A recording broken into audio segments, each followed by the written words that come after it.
Hey there, this is John from Heroes and Legends, and welcome to part 3 of our 6-part Amonkhet full set review. Today we're looking at all of the black cards in the set. Now, a couple days ago we looked at white, yesterday blue. If you want to catch up, we have a playlist on the channel. Tomorrow we'll continue, of course, with the red cards and so on.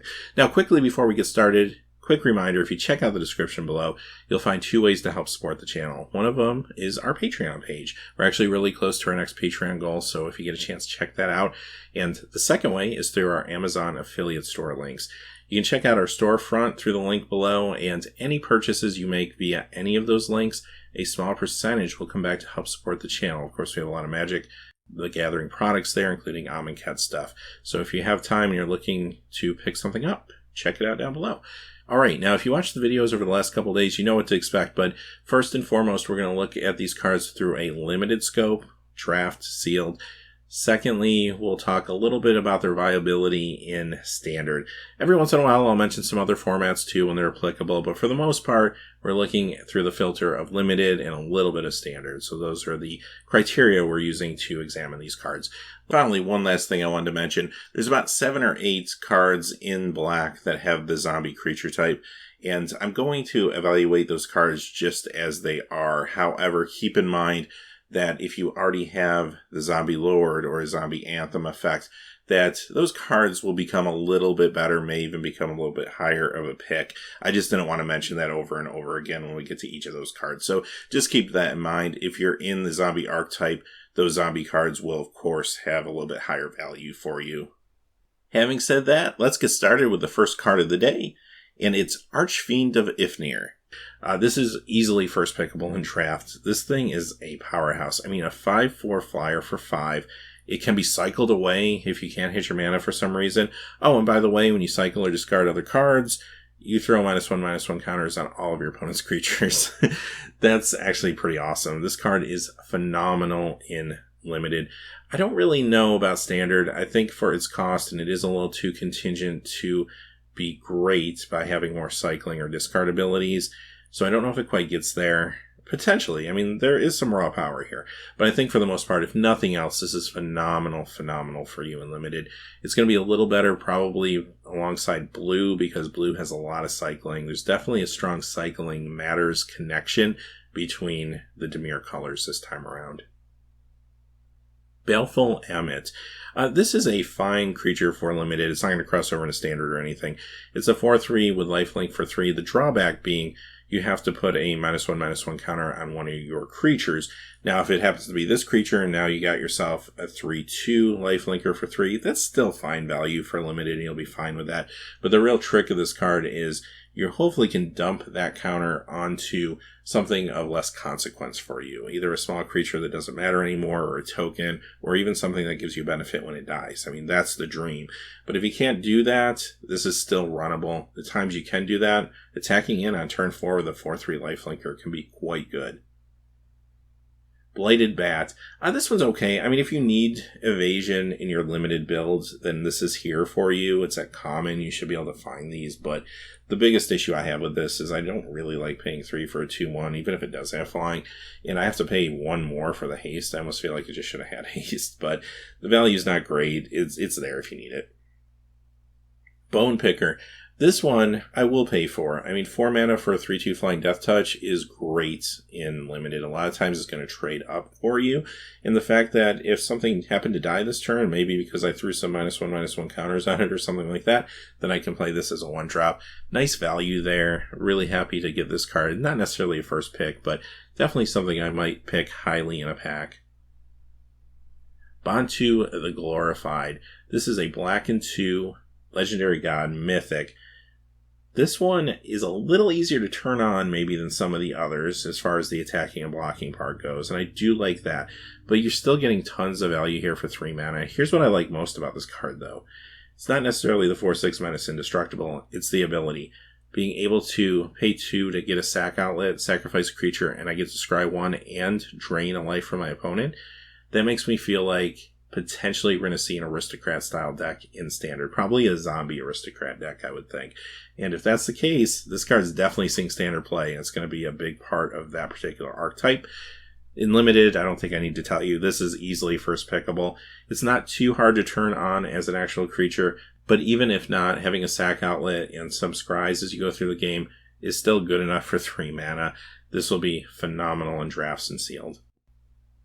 Cartouche of Ambition. Not as good as maybe some of the others. I mean, this one costs 3. Its effect is okay. And if you get 2 for 1, I mean, it's still fine because it does interact well with trials. I'm probably not running this one unless I'm running some trials. The black trial is really good, though, as we're going to see in a few moments. So I could see this seeing a little bit of play just because it's on color with that. Not only in Limited, but maybe even Standard. Cruel Reality. Here's another mythic, and this one is pretty cruel. I mean, this is a punishing aura curse for your opponent. It costs 7, so I don't see this crossing over into Standard or anything, but in formats like Limited or Commander, this thing is powerful. I mean, your opponent, if they can't deal with it, they basically lost the game. Now, granted, if you're too far behind, it's not going to save you necessarily, and it's not going to be as good against certain matchups like token go wide decks or something like that. But a lot of matchups, this is going to be quite strong and could be game-winning. Cursed Minotaur. Not too much to say about this one. I mean, this is a nice kind of 3-drop that if you need a 3-drop, it's a common that you can pick up late in a pack. Fills out your curve nicely in a draft or sealed game. Disposes. Well, here's Black's Artifact Hose, and we're seeing a lot of strong anti-artifact cards in this set. No surprise there. I mean, obviously they want to reset the format after Kaladesh. When they were designing this set, I mean, they knew Heart of Kirin would exist. They probably thought Smuggler's Copter wouldn't be banned, right? So they put in some really powerful anti-artifact effects. This is one of them. Now, Black typically has issues dealing with artifacts, but this is a very Black way to get around that and basically wipe out some of these decks like Mardu Vehicles just off the face of the earth, basically. So here's the deal. This isn't something you main deck in Limited or Standard, but I think it is sideboard playable in both. More so in Standard, probably. In Limited, there's not a whole lot of amazing artifacts necessarily. There's a few interesting ones we'll see later in the week. And if your opponent's playing something problematic, sure, bring it in. But for the most part, this will sit in your sideboard. Doomed Dissenter. This is actually a really good 2-drop in Limited, and it's common. Maybe you can pick it up to the middle, late portion of the pack. I like 2 things about it. First off, when this goes to the graveyard, you get yourself a 2/2 black zombie. So it has almost that Doom Traveler sort of feel. Granted, you get a 2/2 instead of 1/1 flyer, but this is still pretty good, I think, value for 2. Secondly, those black and green cards that want to throw -1/-1 counters on your own stuff, this is a perfect target for any of those. Dread Wanderer. This is a zombie 1-drop 2/1 that can actually, under certain circumstances, return to the battlefield. Now, the Rakdos colors are the ones that are really dabbling more in the whole Hellbent-esque mechanic of trying to get your hand size low, and this plays well with that. This also plays really well with just a zombie tribal theme because it is a zombie that you could sacrifice for some of these drain life or damaging effects to your opponent and then continually bring back if you can get your hand size low enough. So I find that actually pretty interesting. Because of that, I think this could see some Standard play, and I do think there's some value to be had here because it's a pretty aggressive 1-drop in at least many Limited builds. Doesn't maybe always make your cut. It's probably better in a black-red build more than anything. Dune Beetle. Not too much to say about this, although the stats are pretty good for a 2-drop. It's just a blocker, but 1/4 for 2 is actually pretty economical. So if I'm trying to do something a little cuter and I'm not in an aggressive red-black build, for example, maybe I'm playing around with Zombie Tribal or something, this does slow the game down a little bit. Faith of the Devoted. This card is really meant probably for that Dimir, the blue-black Cycling Matters deck. You'll find a lot of Cycling Matters cards in those 2 colors. If I'm in Limited, this is nowhere near a first pick for me, but if I'm already picking up a lot of those pieces, I could see myself getting this maybe late in a pack even, because a lot of other folks won't need it for anything. So it's definitely playable, but it's really only for that particular type of deck. Festering Mummy. I always like these 1/1 for 1 that will die and give something -1/-1 till end of turn. This one goes a step further and actually gives something a -1/-1 counter. I'm very happy to play this. Another common you might be able to pick up a little bit later in a draft. Final Reward. This is actually really, really good limited removal for sealed or draft. I don't think it's going to cross over necessarily into standard very well because you have more economical stuff. But 5 casting cost, instant speed, exile. That exile can be a big deal because it can deal with some embalmed creatures that you don't want coming back. It can deal with indestructible creatures, like a god even, if it came to that. But all in all, just exiling a creature for 5 is going to be good for you. This is actually probably very first pickable in draft. Gravedigger. This is a reprint. This is kind of a classic limited card. It doesn't usually cross over into standard, but it does perhaps bring some value. There are awkward times where you just want to play the card because you need a creature and you don't have any targets in your graveyard. We've all been there with this card, but when you do have a target, it's fine value for 4. Grimstrider, another card that probably plays best with red and trying to get your hand size whittled down a little bit. For 4 mana, if you can get this thing to even be a 4/4, you're finding a little bit of value there economically. Even a 3/3 in limited would probably be okay, at least temporarily. The only thing is this does not have any sort of evasion, so by the time you actually get it to be larger, it might not matter as much anymore. That's a little bit awkward. So I don't see myself always running this, but if I feel like I'm in a hyper-aggressive red deck that's trying to dump my hand, a red and black deck that's trying to dump my hand, then I might go for it. But a lot of times I could skip this one. Horror of the Broken Lands. This is kind of meant again for the Dimir Cycling Matters deck. It's not a great creature because it doesn't have evasion, but if you need a bigger creature in the 5 spot, it's there for you. It's a common, you can get it late if you need it in a draft, but it's not super exciting. I do like the fact that you can cycle it away though. If the board state isn't conducive to this thing doing anything, you can just simply cycle it and try to get something else. That's kind of nice, but I do think by the time you play this 4/4 for 5, even if you cycle something, it's just going to get chump blocked by a token at that point later in the game. Not to say that every once in a while won't be good for you, but I think there's better things out there. Lay Bare the Heart. This I like a lot. It's a sorcery that's going to allow you, just for 2 mana, to get information about what's going on in your opponent's hand, and you even might be able to get rid of one of their cards. That's very, very good. It's going to see standard play. It's a fantastic control card, and it's very good in limited too. Maybe not for all builds. If you're more into, say, Rakdos aggro, you might not want this. You might just want a creature in the spot. But many, many decks will play this in limited and be very happy with it. Liliana, Death's Majesty. Now, she's a 5-drop, a little bit higher on the playability curve when it comes to standard or something like that, but you're getting a lot here. You're getting a 5 loyalty planeswalker, her +1 protects her, her -3 protects her, and her ultimate is not too difficult. It could be really, really good in Zombie Tribal, which I think could potentially be one of the stronger archetypes in the new meta. Put all that together, you got yourself a card that's very, very playable in standard, and I think I don't need to say this, but this is a bomb in limited. If you open this in your sealed pool, or if you happen to draft this, this is easily first pickable. You'll be really, really happy with this card. Liliana's Mastery. Here's a card that actually brings a pretty nice swing to the board for you for 5 mana in limited. If I put down 2 tokens that are 2/2s and they get +1/+1, I'm actually getting 6/6 power and toughness on the battlefield for 5 mana. That's pretty economical, and that's ignoring any other zombies I might have on the battlefield. This is very limited playable. Not to mention that this could potentially even see some standard play. Again, it's another way to create zombie tokens, and it's a zombie anthem. It's higher end at 5, which means it's not something you want to necessarily run, 4 of in the deck build probably, but even a couple of these could help bolster that deck potentially. Lord of the Accursed. Now here's the zombie lord that's really pushing that zombie deck into something that's very standard playable. A 2/3 for 3, those are nice stats. Oh, and all other zombies get +1/+1. Not to mention for a black and 1, I can tap this and perhaps have a win condition on my hands. This will definitely see standard play in Zombie Tribal, and if you happen to get this in limited, I think for draft, this could be first pickable, and it allows you to just kind of build around it, just start picking up as many zombies as you can. It's an uncommon. If you're real lucky, you might even be able to get 2 of these, although I think it will be difficult because a lot of players are going to be enamored by this card. It's going to catch their eye when they see it in a pack, so there's going to be a lot of competition in the draft. But if you're lucky, you get a couple, that's awesome, or you get lucky and get a couple in your sealed pool, you could have a real nice zombie deck on your hands. Miasmic Mummy, this is a fine 2-drop. It's a little conditional because Each player is discarding a card, and in the world of Amonkhet, there's a lot of benefits to having certain cards in your graveyard. So you're hoping that you have a better thing to discard than your opponent does.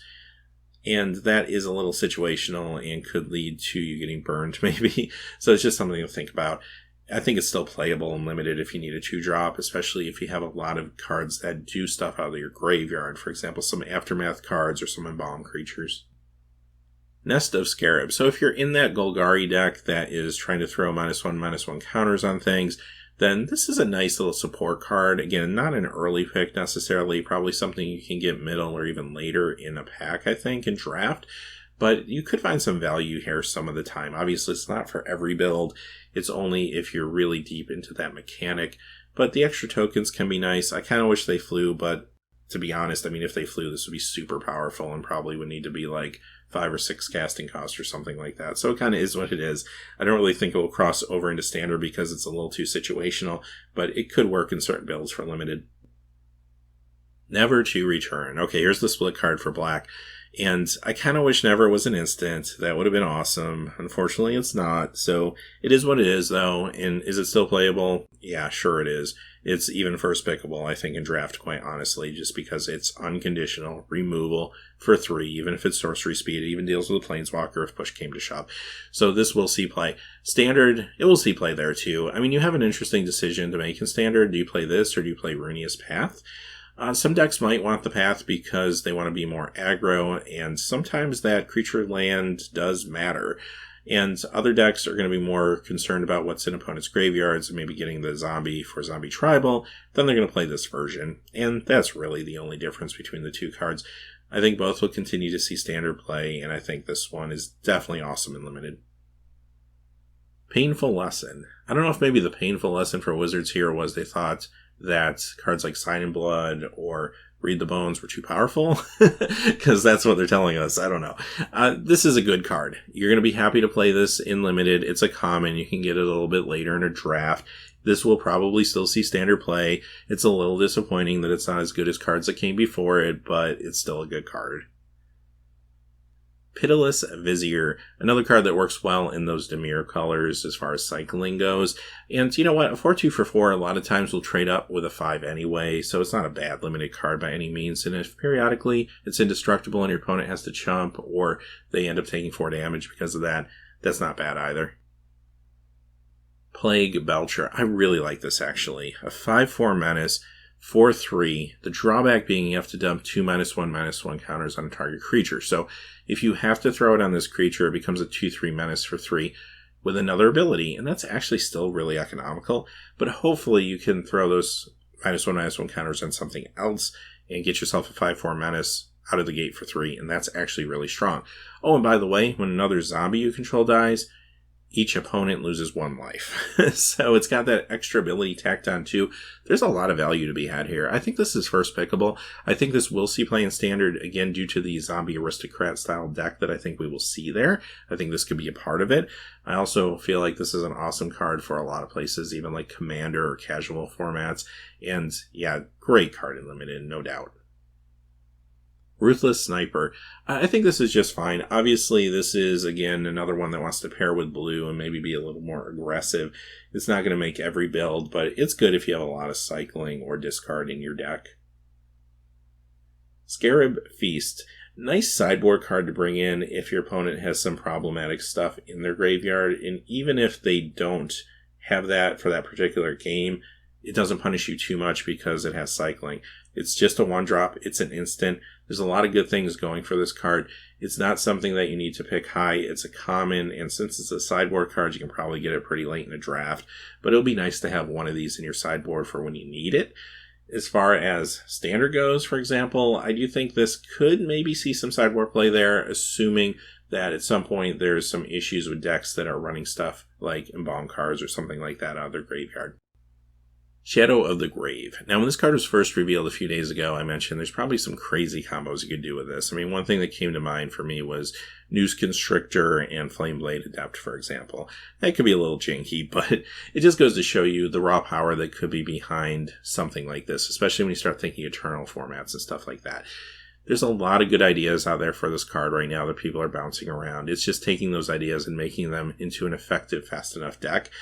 I think someone might be able to pull it off. This is a card that has potential in every format from Vintage on up, quite honestly, assuming that it can interact in a timely manner with some of the other cards that it needs to interact with. So this is definitely one to watch. I don't know if it's going to quite get there, at least in the immediate future, but I think this is something somebody could find a way to break someday anyway.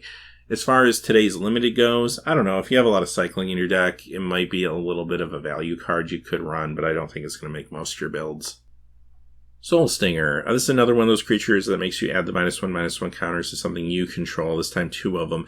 But if you put it on this creature, even though it takes its power and toughness down to 2/3, what's kind of nice about that is when it eventually dies, you get to redistribute those counters to anything you want, so they can be your opponent's creatures. It's kind of interesting because maybe I attack in with this 2/3 and my opponent might not want to block it, and they might just take a little damage off of it. I mean, it's not a super exciting card for limited, but it's fine. Like, I wouldn't mind playing one of these if I needed something else in my 4 spot. Splendid Agony. This will be good in limited. Distributing 2 -1/-1 counters wherever you want is very strong. This can be 1 or 2 creatures, so you can hit a couple of your opponent's small creatures or 1/2 toughness creature. I think the versatility and instant speed is definitely there for this to be very decent. Maybe not first pickable removal, but could be a high pick. Stir of Sands. A little expensive at 6, but I do like the fact I can cycle it for 4 and still get a 2/2 zombie token out of it. That's good for limited. In games where I can hold off and play the center in 6, I am getting 6/6 power and toughness on the board. That feels actually pretty decent, so I'm happy to play this in limited again. Maybe not a first pick in draft or anything, but definitely a good utility card. I think it might be a little expensive for standard, but the cycling cost at least has me intrigued. It might be something I'd at least want to test out. Supernatural Stamina. Nice little combat trick. I like having like one of these in my limited deck. You can get it late in a pack usually because it is a common and it's not something everyone's going to be gunning for. And it can be a good combat trick that you throw in to take out one of your opponent's creatures, or you can simply protect one of your own creatures from removal if that's important to you. So it does a lot for 1 mana at instant speed. Trespasser's Curse. For 2 mana, running one of these in limited, I'd like to try it out. My opponent is probably going to have a fair amount of creatures in a draft or a sealed deck, right? So why not for 2 mana try this? I don't know how effective it will be, but it does let you drain the life, so you might even get a little life gain out of it. I'm up for it. It's going to be better against some decks than others, obviously, but I'd at least want to try it out and limited if nothing else. Trial of Ambition. Okay, here's the black trial that I mentioned earlier. This one's phenomenal. It's an edict effect. Edict effects do have a little bit of inconsistency around them at times because they're not always good against certain matchups or later in the game when there's a lot of like small creatures out there that the opponent is more than happy to sacrifice. But considering this costs 2, and it can even be brought back to your hand with a cartouche. So let's imagine, if you will, you're playing with maybe 4 of these in a constructed deck. You have 2 or 3 of them out on the battlefield at any given time over the course of the game. You play a cartouche, you get to return all of them to your hand and play them again. Now your opponent has to think about sacrificing 2 or maybe even 3 creatures. That can get kind of crazy. So this is fantastic. Obviously it plays amazing with cartouches, but even if it didn't, edict effects have been strong. They've been standard playable in the past. This will be standard playable with or without cartouches, quite honestly. And it's fantastic in limited. Maybe even first pickable. Next we have Unburden. This is a Mind Rot style effect with cycling, which is nice because there are times you draw that Mind Rot and it's just too little too late and you wish you could do something else with it. Well, now you can, which is pretty good. Now, not every limited deck is going to want this. Aggressive decks probably just want a creature at the 3-drop. However, the decks that do, it's there for you and it can be quite good at times. Wander in Death. I'm a sucker for these effects in limited. Like, I'm happy to play 1 or even 2 of these sometimes. Usually they cost 2. This time it costs 3, but I do have the ability to cycle it. And I do like that because there are times where these get stuck in your hand and you kind of wish you had something else. But for the times you're able to trade off a lot of creatures in combat and then bring them back, there's tons of value sometimes in those particular games. So another card that I think is decent for a lot of builds, as long as you're creature heavy enough, which most of the time you are in limited, definitely worth playing at least one of these sometimes. Wasteland Scorpion. It's a 2/2 Death Toucher for 3 with cycling, but I'll be honest with you, I don't see myself cycling this. A lot of times this will trade up, and I just love Death Touch creatures, especially a 2/2. I don't mind paying 3 for it. Cycling sometimes will come in handy, I'm sure, but for the most part, I just see myself putting this down on the ground in limited. Alright, having said that, those are all of the black cards. We're going to be back tomorrow to look at the red cards, and so on and so forth as we go through the week, getting you ready, hopefully, for that pre-release. Like I said in yesterday's video, it's all about looking at the cards, and my opinions might not always be correct, or they might not work for your gameplay style, and that's okay. I mean, that's what makes Magic great. Play with the cards that you have fun with. I mean, that's what this is all about, especially going into a pre-release. If you enjoy something, go for it. Play it, and a lot of times you're still going to win with it. That's the great part of this game and just how amazing this is. And so I go through all these cards at some point. I'm sure I'll make some mistakes because I'm looking at so many cards so quickly. But again, these are just ideas to help you formulate, hopefully, your own opinions on the cards. Until next time, hey, thanks for watching. Please remember to like and subscribe, and have a great day. Hey, thanks for watching. This video is made possible by the generous support of viewers like you on Patreon. Check out the description below for links to our Patreon page as well as our Amazon affiliate store, where a small percentage of all sales will also help support the channel. Finally, if you haven't had a chance yet to subscribe, hit that subscribe button so you don't miss any new videos on Heroes and Legends. Talk to you again soon, and have a great day.